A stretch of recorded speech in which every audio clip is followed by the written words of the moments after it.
everyone. So great to see you all. I want to just thank Karen and Eileen and the whole Agape Latte gang and C21 for inviting me today. It's such an honor to be here. I've been on sabbatical for the last year, so I feel a little rusty, coming back and speaking to students. So this is actually like my first time getting a chance to stand before students this year and speak to you all. So, but I have been a professor at BC for 23 years, and every year I really, am convinced that BC is a really special place. And one of the reasons is that it's a place where people who have come here as faculty people or in athletics or whatever their expertise in don't believe that that's what education is all about, but that the mission here is really about educating whole people and pouring into students as whole people. Intellectually, yes, but also emotionally, spiritually, in all the ways. So this year, the cherry on top is that my youngest, Toby, who's here tonight, is a part of the freshman class. In my mind, it feels like just yesterday that Toby was a toddler. This was round 2 of parenting with our second kiddo, so we kind of felt like we got this. We were experts, for example, at hiding vegetables in food and in convincing Toby that bedtime is a really fun game called Who Can Fall Asleep the Fastest. So in many ways, we were kind of chill parents, except for when it came to throwing him a birthday party. This is when all bets were off. We were just crazy. Our competitive streak came out and our need to prove our adequacy as parents, just over the top. So when Toby turned 3, we decided we would be the world's best parents and celebrate his birthday in what we knew would be our 3-year-old's dream-style birthday party, a transportation-themed party. And I'm not talking about any kind of transportation. I'm not talking about like little toy cars or plastic boats. How about make it a mobile party across Boston's finest modes of transportation? So my husband had this whole thing cased out, and it was like an epic plan. Invite 9 toddlers, have their parents drop them off at a public bus stop, because nothing says we've got this like rounding up a team of toddlers in a public location. From there, my husband and I would take the whole gang onto the bus, two people with 9, 10 toddlers. What could go wrong?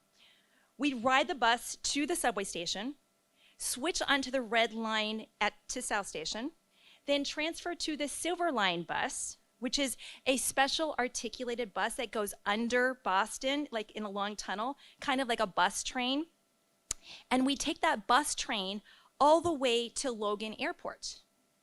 And after traveling through Boston's intricate transportation system, we'd have this grand celebration at Logan Airport's Terminal C, which had this like delightful kids' playground at the time, complete with a replica of an actual airplane.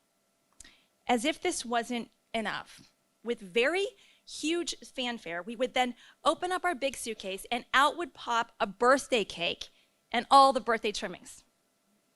I know what you're thinking. Amazing that the parents thought that this was a good idea and agreed to let us take their little cherubs on this wild adventure.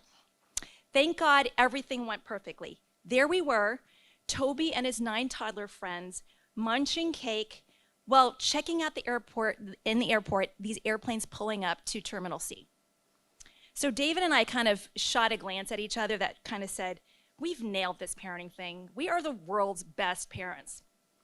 And at one point, Toby needed to go potty, so I took him over to the restroom. And all self-satisfied, I said to him, so Toby, are you loving your birthday party with all your best friends? You know in the movies where everything goes silent for that dramatic effect? That was me in the bathroom. I was expecting that he would shower me with praise and sing songs of praise that would echo across the empty stalls. But here's what he said. Is this my party? Are those my friends? I know, it's kind of like a mic drop moment. I just stared at him. My visions of Mom of the Year trophy just like went flushing down the toilet in one moment. Here I was, chasing validation, which amounted to this big thought bubble over Toby's head. What even is this? Is this my party? Are these my friends? Okay, looking back on it, can you believe that Toby was so unimpressed with our epic efforts to take 10 toddlers across Boston's elaborate transportation system, lugging a cake and this, like, I might add, 100-degree weather? Seriously, Toby. Okay, but if I'm honest, it's just one example of all the other times I had put myself through hell and high water to try to win the approval and validation of other people. Was I good enough? Was I smart enough? Was I successful enough? Was I capable enough? Was I thin enough? Was I popular enough? Did I bake cakes good enough? Whatever, it doesn't matter. It always hinged on what other people thought. What my parents expected, what my friends expected, what my classmates expected, what I thought the society expected. And apparently there at Logan Airport, I was hinging my validation on a bunch of toddlers. So I realized I'd been relying on outside validation my whole life. It was like a compass for my life. And as a first-generation American kid growing up in an Asian family, I knew that the expectation was to do well in school, but since my parents had grown up outside of the United States, the only guidance that they had for me was get good grades. And I wanted to please them, so I did work hard at getting A's. But I looked to other people to look at my peers to give me a sense of what they thought doing well in school meant. For a high school girl like myself growing up in suburban Maryland in the 80s, doing well in school was like being popular and fitting in with people, being a class officer, doing sports, speaking at graduation, dating football players, having really big hair. So I did all of those things.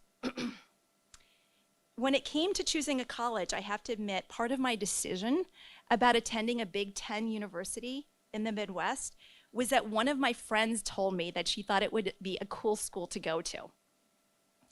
When it came to choosing a major, again, I looked at my compass, which was, as you can see, magnetized towards outward validation. And I knew what every Asian American kid knew in the 80s, that there were 3 acceptable careers. Be a doctor, be an engineer, or be a doctor. So I chose to be a chemistry major pre-med. And I just continued being this performance machine towards goals I wasn't even sure were my own. And academics weren't the only place that I looked to others to define success for me. At my Big Ten university, Greek life was like the social life. In fact, it was your social standing. So if you didn't get into a sorority and you didn't get into the right sorority, then you just really didn't even belong. You should just not even be there. So I pledged a sorority and I moved into the house. And suddenly my introvert self was sharing living space with 99 other women in the sorority house. And that's not all we were sharing. Clothes, makeup, my favorite purse, on and on. It's kind of like living in an 8-man, but times 12. So here I was in college, using my superpowers of fitting in to choose the college I went to, the major I took on, the activities that I participated in, even the friends that I hung out with. Now, I'm sure that my story isn't completely unique here. I wonder if you can relate to that pressure of trying to choose the right major, find the right career path, fit in with the right people, look the right way, express the right opinions. None of us are really fully immune to that pressure. As you can see, I'm not. So let's check in with like college Belle and see how outward validation was working for her. There I was, a chemistry pre-med student, neck deep in organic chemistry, physical chemistry, calculus, physics, and I was feeling like completely miserable. While I was like eking out the grades that I needed, I didn't enjoy at all the subjects that I was like pulling all-nighters in order to learn. I didn't really see myself being a medical doctor. But I was really worried about disappointing my parents by veering off this career path. So let's now consider my social life. How was that going? I did have some fun, and to this day, some of my closest friends I met from my sorority days. And I did learn very useful skills like how to navigate a bathroom that I shared with 10 other women, how to tactfully ask for my favorite purse back, and most importantly, how to find some quiet space in a house that seemed like it never slept. But I'll be honest, I did not come out of all the parties and the drama and the social posturing feeling fulfilled. There were so many nights that I would walk into a frat house or a disgusting basement dive party and wonder, is this my party? Are these my friends? I was working so hard to impress everyone, do all the right things, do well in my classes, fit in with the right crowd, make it to the right parties, think about my future career, perform. I was doing, and by outward measures, it looked pretty good. I looked pretty successful, but inwardly, I felt like deeply unsettled and exhausted. Living with my compass set for this outside validation worked until it didn't. So what happened? You know that moment in college when everything just seems noisy? The noise of deadlines, the noise of professors and coaches yammering on, of parents urging you to prepare for your future jobs, of friends hatching constant weekend plots, and all of those late night fast food runs. And for you all, even beyond what I experienced, all that nonstop social media, all the Instagram influencers, nonstop telling you how to live your best life. And let's not forget the noise in our own heads. We live in a comparison culture. This isn't a really interesting factoid here, that 12% of our daily thoughts are spent comparing ourselves with others. That's quite a lot considering like all that our brains have to process. Unfortunately, when we compare ourselves to others, we never feel like we're enough because there will always be someone who looks more accomplished and happier than we do. This is why we can go on Instagram and go from happy to unhappy in 15 minutes with a swipe of our finger. And comparison was definitely the thief of my joy in college. All the research shows is that it leads to higher rates of depression, anxiety, burnout, and ironically, it doesn't even help you to perform better. So during my junior year, in the middle of all this like overwhelming noise, I came across this ancient story about Elijah. Here's this guy who had everything going wrong. An evil nemesis chasing after him, exhaustion from running, and just when you think he's about to throw in the towel, something incredible happens. God speaks to him. And guess what? It's not in the way that you would expect. It's not in the massive ground-shaking way of an earthquake or fires or thunder and lightning. It's in a gentle whisper.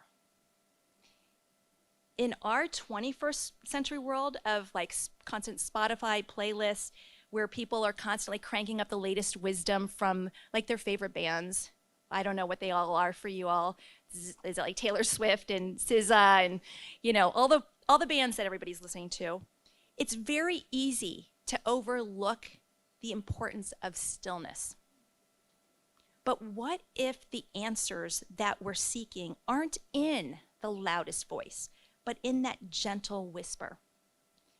So amidst all the hustle culture and the binge watching of our favorite shows, what if we needed to just stop and tune out the noise and listen to that still, small voice within? So in my junior year, when I just finally got so sick of everything and everyone, that everything that wasn't working, I finally started doing that. I listened. And when I listened, it became clear that my heart was not in chemical reactions and pre-med classes and being a doctor. It was drawn towards understanding the psyche. And the next decision was an even bigger bombshell. I still remember the day that I sat my parents down and broke to them the news that I was changing my major in the second semester of my junior year from pre-med to psychology. It didn't go well. They reacted like I had just told them that I was dropping out of college, or like, becoming an alien, or joining the circus or something. Their responses ranged from, "Can you get a job doing such a thing?" to like a tearful, "How could you do this to us?" But over time, something kind of magical happened. I didn't just study psychology, I lived it, I breathed it. It was like finding my rhythm, my song. And my journey led me to getting a PhD, which broke barriers in my family. My parents, every time they saw me, they saw this spark in my eyes every time I talked about my work, and they started to slowly come around. Now it's 3 decades later, and I'm here to tell you that listening to that gentle whisper is like the best decision I ever made. Not only did it shape my career, allowing me to mentor brilliant minds like people sitting in this room, allowing me to do really fun and meaningful research, and to speak to audiences about purpose around the country, but it also gave me a deep sense of peace and fulfillment. For me, being in college was like being in a room where everyone is yelling advice at you. Take this major, join this club. And for you all, it's like, post this, like that. There's even more noise, right? I felt just like drowned out by all these voices. But I thought, what if there's a voice that's soft and steady amidst all of this noise? A voice that's not pushing me to get the top grades and to perform, but one that's just guiding me. How can I tune in to that voice? I have come to believe that regardless of what your faith background is and what my faith background was, it boils down to 2 steps. Step 1 for me was what I call facing the music. That's basically tuning into the discomfort that you feel in your mind and body. Step 2 is listening in. That's like asking inside that gentle whisper, what does that discomfort mean? It's like opening up to the gentle notes playing just for you. Let me dig in a little bit deeper. So what's facing the music about? You know those memes about using humor to mask pain? Like, college is full of them. We joke about staying up until 3 a.m., guzzling caffeine, feeling dead inside. But underneath that humor, there's genuine discomfort. And society, for me at the time, was telling me to do 2 things with my discomfort. The first is to run away from it. And that's still true today, even more so. It's one reason why we are the most alcohol, drug-addicted society in history, the opioid crisis. I'm sure you've heard much about that. We would rather numb ourselves than to face the hurt. The other thing society was telling me at the time about my discomfort is to just push through it. I'm sure we've all in this room heard, just power through, no pain, no gain. What doesn't kill you makes you stronger. And I was like an expert. I internalized those strategies. But here's what I learned in college. There are signals that we shouldn't ignore. If you put your hand down on a stove and you feel searing heat, that's a sign to pull your hand away. And if you are feeling emotionally drained day in and day out, it's not a cue just to numb your stress by parties and drugs, but to stop and listen. This is an amazing thing that God has made us with these physical and emotional senses that are like signals on a dashboard that tell us when to pay attention. Now, I'm not saying that anytime we don't feel good, we're headed in the wrong direction. Because athletes have to push through physical discomfort in order to reach their goals. Students have to sometimes pull all-nighters in order to get their work done. People have to do hard things for relationships and all the kinds of goals that matter most to us. So I'm not saying that anytime we don't feel good, it's just God talking to us. There are biological and physiological, psychological causes of mental health issues that need to be addressed through professional help, therapy, medications for sure. But in the midst of all this, if we don't pause to question the cause of our discomfort, we might be missing the playlist that God has on for us. So step 2 is listening in.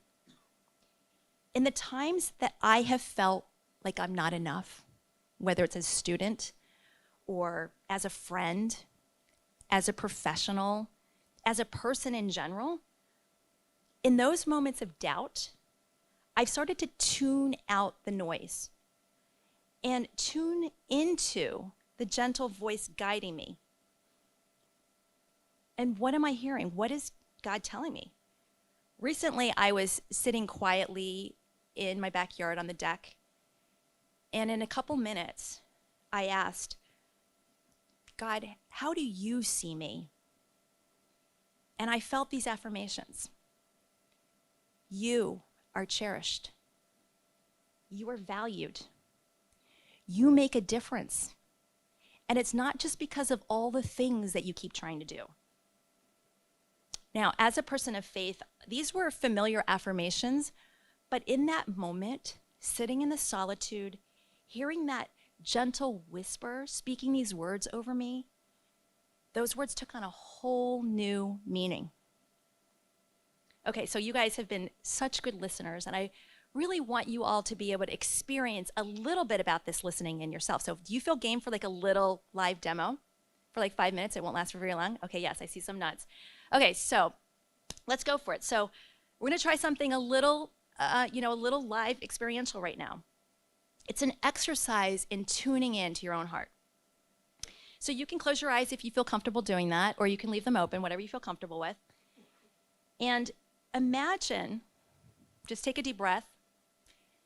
Imagine that you've got your favorite noise-canceling headphones on, and the world's noise just begins to dim, just begins to fade out. Take a deep breath. Imagine entering your own personal Zen quiet space. And you can use your imagination. I believe that we've been given an imagination in order to be able to connect with God. So maybe you're sitting in a cozy room, like with fairy lights on, or on a serene beach somewhere. Maybe you're sitting in your favorite cozy cafe corner. Now I want you to think of a challenge that you're facing right now, something that's been bothering you lately.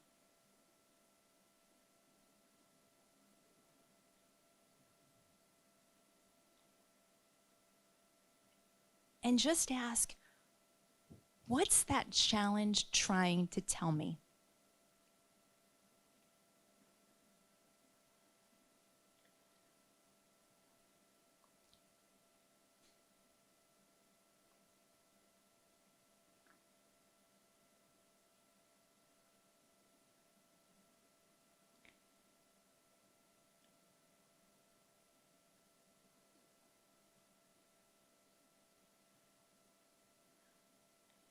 Now visualize handing that burden over to God, or love, or your universe, whatever term you feel comfortable with. And now ask, what would God or love like to give you in exchange?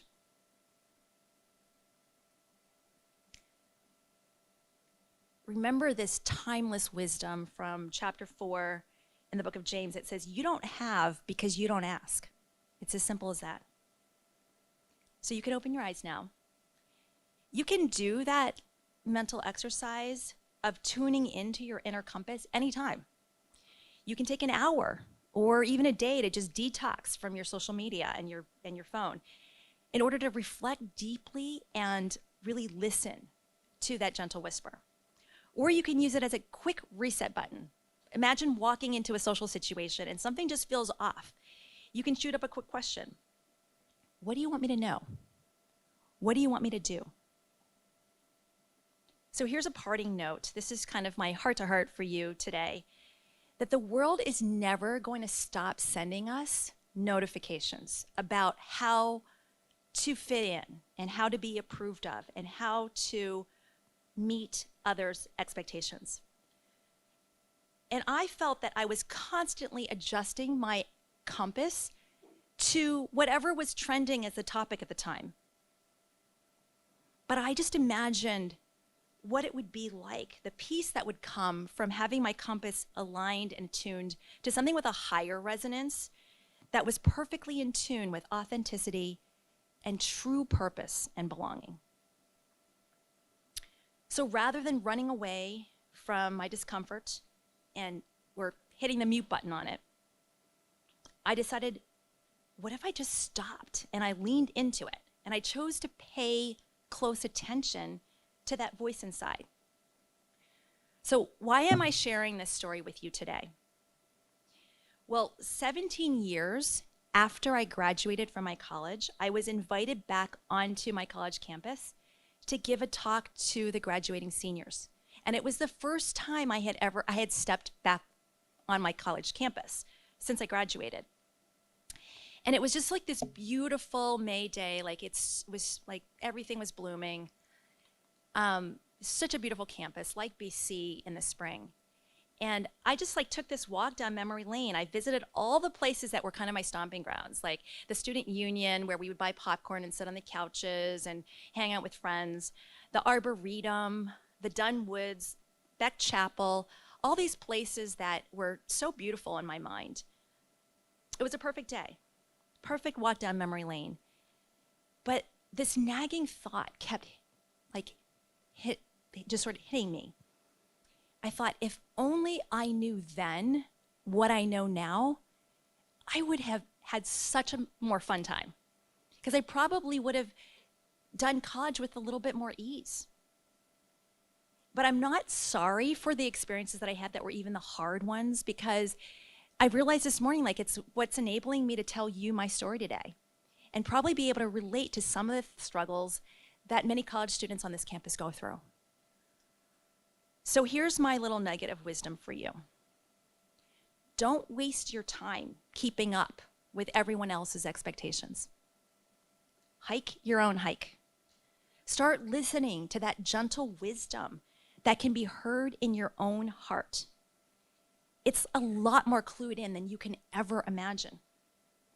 And when you truly understand your personal worth, that you are cherished, that you are valued, that you make a difference, and it's not because of all of your accolades, and that you have inner guidance around how to navigate your day-to-day, then life becomes not just like a slog going hurdle after hurdle.